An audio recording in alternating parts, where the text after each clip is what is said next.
Gracias por la gentileza de las palabras del asambleísta Tovar. Un saludo al señor gobernador de la provincia de Sucumbíos, Geoffrey Poma, un gusto verlo a los tiempos aquí nuevamente. A los señores representantes de los ministerios, áreas del sector público de la provincia, de organizaciones y movimientos sociales, invitados, damas, caballeros, miembros de la prensa, Policía Nacional. Muchas gracias a todos y a todas por estar aquí. Un saludo a mis compañeros de la Comisión de Enmiendas, que efectivamente, como lo decía hace un momento en una rueda de prensa que nos antecedió, viene trabajando esta comisión desde noviembre del año pasado.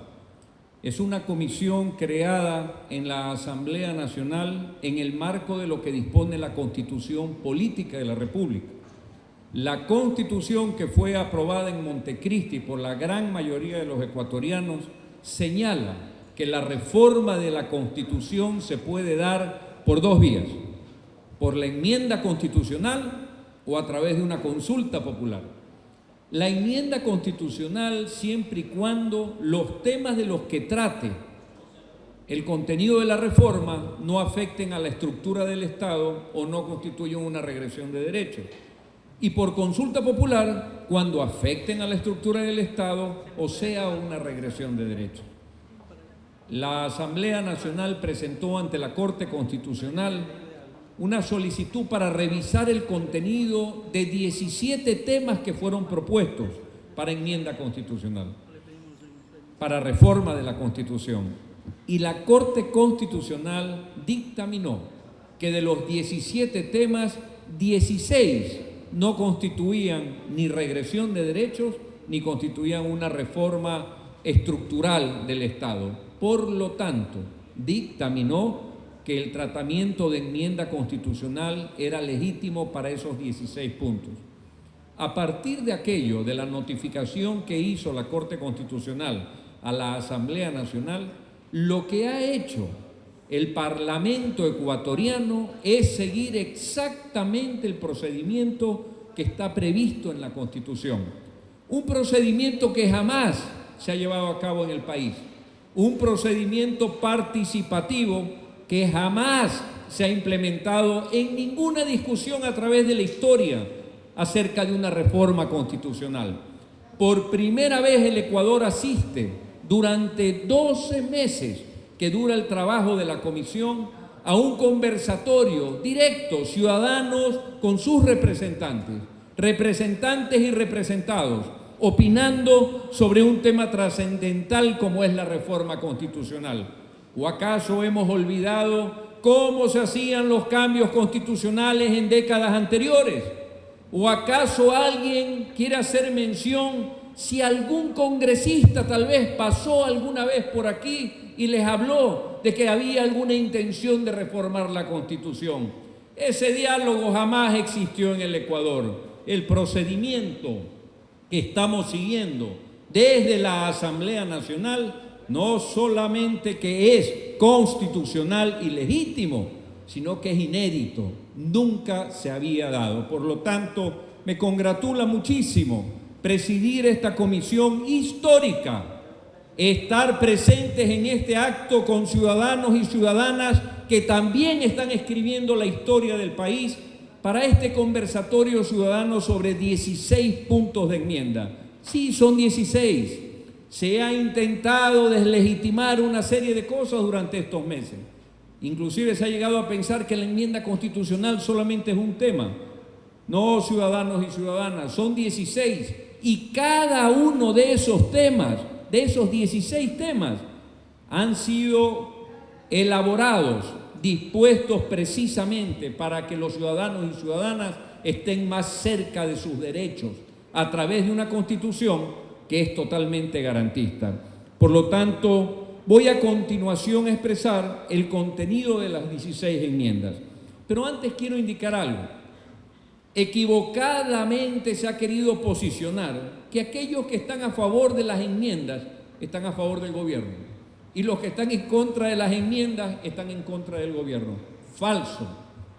Este espacio de participación ciudadana, independientemente del movimiento, partido, sector social, del que ustedes provengan, está hecho precisamente para opinar a favor o en contra, pero con argumentos, de tal forma que esta comisión que me honro en presidir pueda en el mes de noviembre de este año reunirse y preparar un informe para segundo debate que sin lugar a dudas no será igual que el proyecto original, precisamente por la importancia que se le da a estos conversatorios ciudadanos.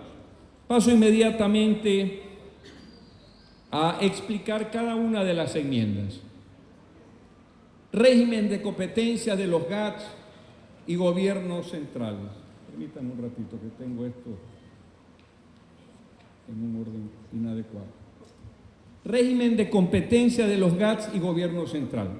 Hoy en día, la Constitución prevé que los municipios, los gobiernos autónomos, las prefecturas, vayan asumiendo sus autonomías. Dentro de esas autonomías está la construcción de la infraestructura en educación y salud. Ojo con lo que digo, infraestructura. Me refiero a los edificios, a las escuelas, a los colegios, a los hospitales.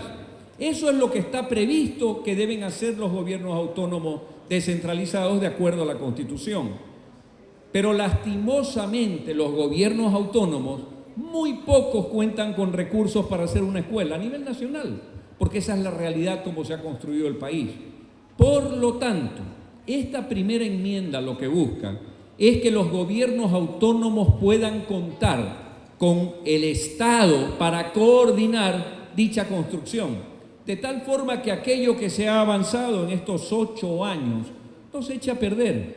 Y lo decimos independientemente de que el movimiento país esté en el gobierno, pero nadie va a dejar de reconocer que en las décadas anteriores, en todo el Ecuador, no se construyó un solo colegio nacional.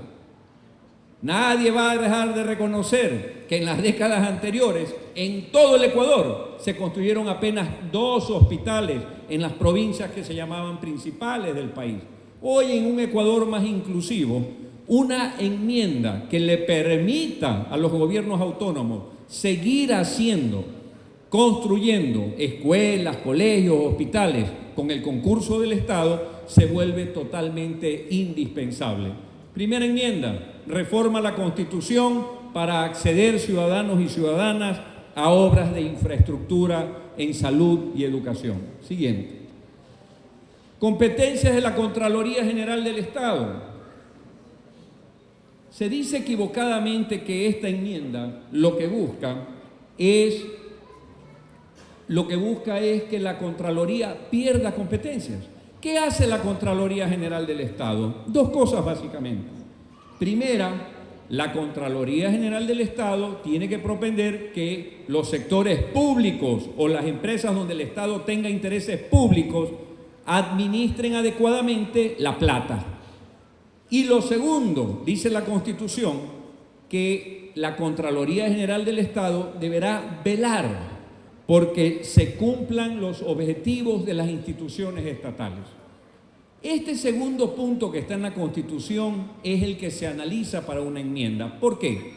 Porque cuando se habla de los objetivos de las instituciones del Estado y su cumplimiento, como que el término queda demasiado amplio. ¿Cuál es el objetivo de la Asamblea Nacional?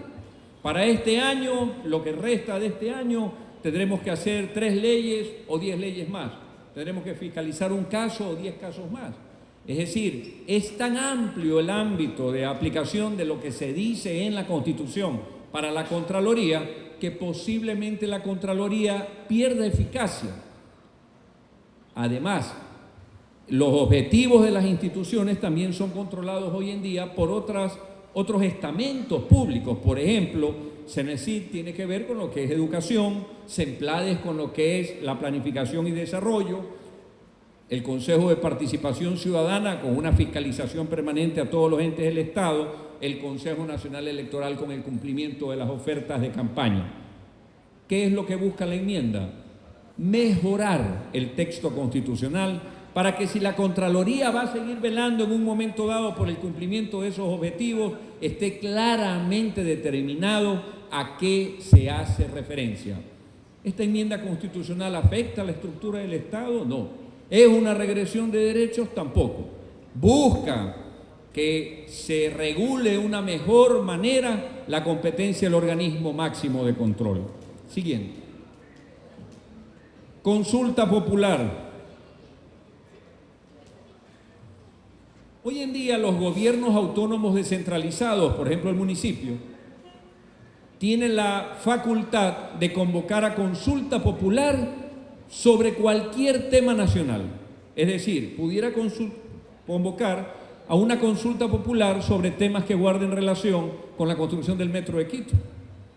O pudiera el municipio de Guayaquil convocar a una consulta popular sobre el tema de la instalación o no de una infraestructura aquí en Lago Agrio.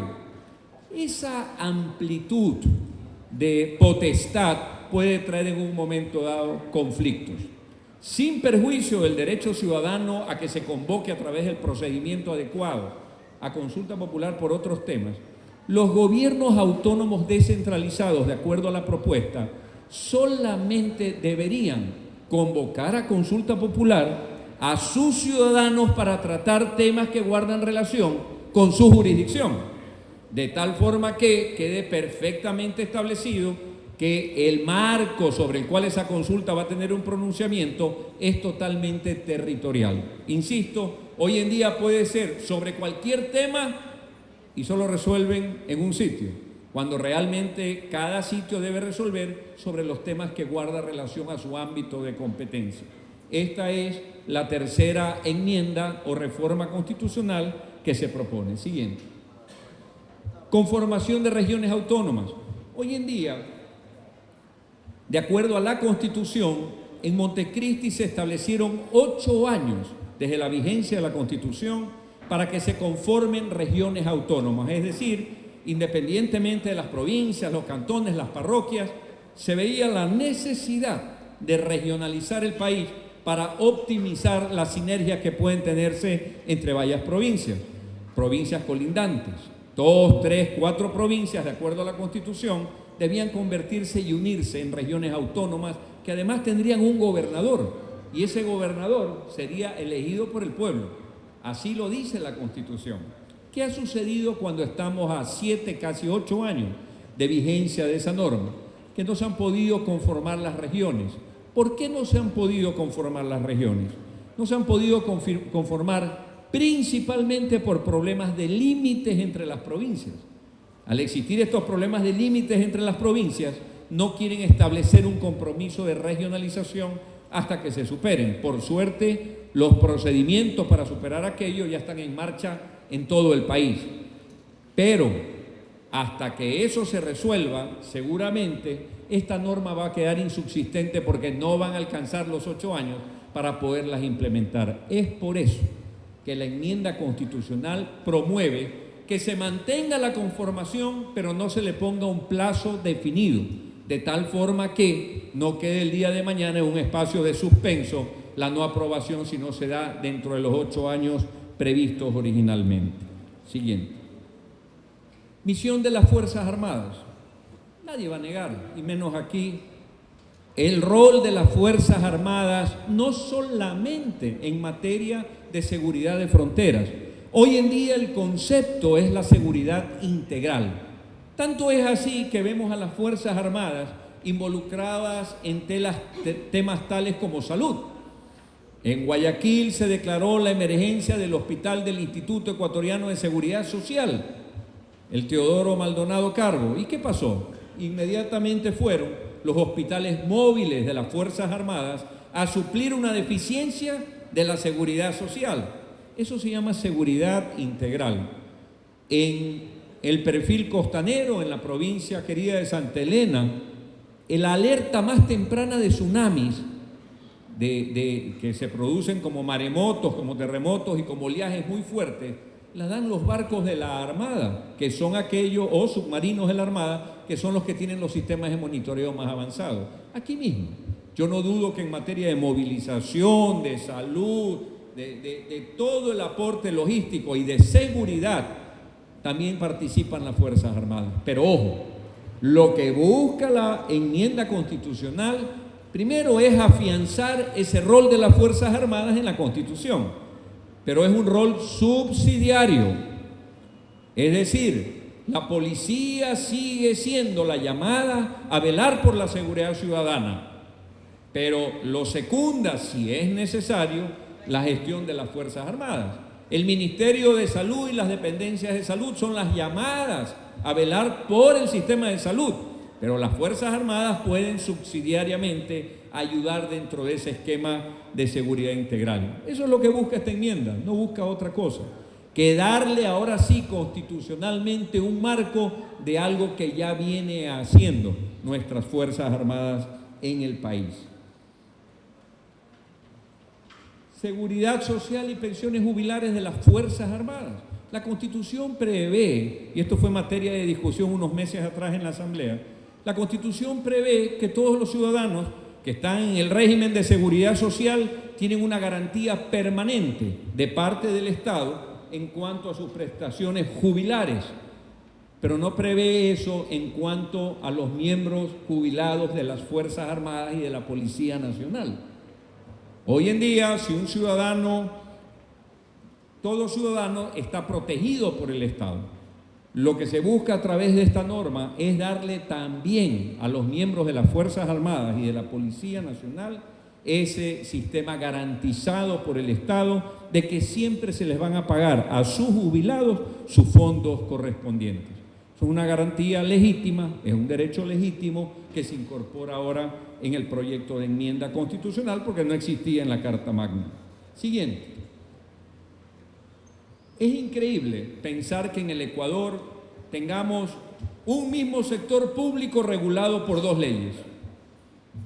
Los obreros o trabajadores que les llaman del sector público regulados bajo el Código del Trabajo y los empleados del sector público regulados por la Ley Orgánica de Servicio Público. ¿Qué será? Que las dos leyes son igualitas porque el sector es uno solo. Porque si las dos leyes no son iguales, entonces hay una discriminación positiva o negativa en favor de uno u otro. Lo que busca la enmienda constitucional en este punto muy debatido, por cierto, es que los obreros, obreras y empleados del sector público estén sometidos a una misma ley. De tal forma que las prestaciones de las que hoy no se benefician unos, acojan realmente a otros. Les voy a dar un ejemplo. Los trabajadores del sector público, los obreros, aquellos que fueron catalogados así porque decían años atrás que implementaban un esfuerzo físico más que intelectual, apenas tienen, de acuerdo al Código del Trabajo, 15 días de vacaciones al año. Pero en el mismo sector público, los empleados, aquellos que han quedado categorizados como de una mayor capacidad de formación intelectual, universitaria, ellos tienen 30 días al año. Es decir, un mismo sector, los unos regresan en 15 días, los otros en 30. Y es el mismo sector público. Y capaz que los que hicieron el esfuerzo físico tienen más necesidad de un descanso más prolongado que los otros. Pero al final del camino, lo que no guarda relación, y es materia de estos conversatorios, es que existan dos leyes para un mismo sector. Preocupación de los trabajadores del sector público, el tema de su organización sindical, por supuesto. ¿Qué es lo que precautela la enmienda? Que se mantenga la organización para aquellos que ya tuvieron esos derechos inicialmente, en el evento de que se apruebe la enmienda y que pasen todos a una misma ley, que sería la Ley de Servicio Público. Siguiente. La Defensoría del Pueblo. De acuerdo a la Constitución, la Defensoría del Pueblo, que creo que es una de las instancias más importantes donde todavía hay que impulsar algunas leyes que le den ese empoderamiento necesario, la Defensoría del Pueblo le da la garantía a los ciudadanos y ciudadanas de tener acceso a sus derechos constitucionales más puros, las garantías propias a través de una defensoría. Pero ¿qué dice la Constitución política actual? Dice que la Defensoría del Pueblo tendrá oficinas en las cabeceras provinciales, es decir, solo en las capitales de provincia. En Pastaza, en El Puyo, en Guayas, en Guayaquil, en Santo Domingo, y cuando empezamos a recorrer el país nos damos cuenta la enorme discriminación que a través de esa norma hay a los otros sectores que están distantes o muy distantes de estos sitios. ¿Qué sucede cuando la justicia, cuando la defensoría o cuando una entidad de prestación de servicios queda distante de los ciudadanos? Se afectan los derechos de los ciudadanos. No hay otra cosa. Por lo tanto, la enmienda lo que impulsa es que la Defensoría del Pueblo esté en los mismos sitios donde la judicatura hoy en día tiene sus dependencias judiciales, sus juzgados, etcétera, de tal forma de ampliar el ámbito de aplicación, pero además estar mucho más cerca a ciudadanos y ciudadanas. La comunicación como un servicio público es algo que lo hemos discutido no solamente en la ley de comunicación, sino de manera permanente. La necesidad de que ecuatorianos y ecuatorianas recibamos una comunicación de calidad, que sea de fuentes diversas pero fidedignas, de tal forma que los ciudadanos y ciudadanas reciban esto no como una dádiva que puede venir de un sector en particular, sino sobre el legítimo derecho que se tiene de tener información de primera línea, información veraz. Hoy mismo lo que pasa con el Cotopaxi. Necesitamos información veraz. Imagínense que a cada uno se le ocurra dar una información distinta. El caos que se pudiera motivar. Por eso es importante que la comunicación sea vista como un servicio público, con esa responsabilidad.